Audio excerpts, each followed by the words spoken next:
260 uffiċjal pubbliku temmew b'suċċess korsijiet li ġew offruti lilhom mill-Istitut tas-Servizzi Pubbliċi. Istitut li jipprovdi taħriġ lill-uffiċjali pubbliċi bi sħubija mal-Università ta' Malta u mal-Kulleġġ Malti tal-Arti, Xjenza u Teknoloġija. Wieħed mill-korsijiet li fih gradwaw mal-156 uffiċjal pubbliku kien dak fil-qasam tar-regolamenti tax-xiri pubbliku. Il-kors ieħor kien dak dwar il-Public Management Toolkit li fih gradwaw mal-104 uffiċjal pubbliku. Il-korsijiet huma rikonoxxuti minn istituzzjonijiet edukattivi.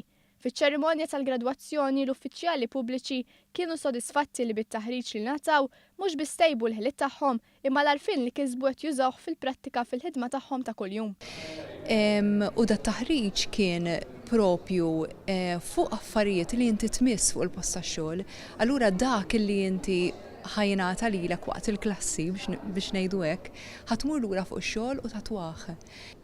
Mela kien taħriġ importanti għalina bħala diretturi li naħdmu fis-settur pubbliku għaliex għamilna aware iktar tal-policies li aħna nkunu qed inħadmu fid-dipartimenti tagħna. L-Istitut tas-Servizzi Pubbliċi li twaqqaf is-sena li għaddiet qed joffri taħriġ ukoll li 3764 persuna li jaħdmu mal-Gvern. Istitut li qed ikompli jsaħħaħ fuq it-taħriġ li kienu jingħataw qabel l-uffiċjali pubbliċi.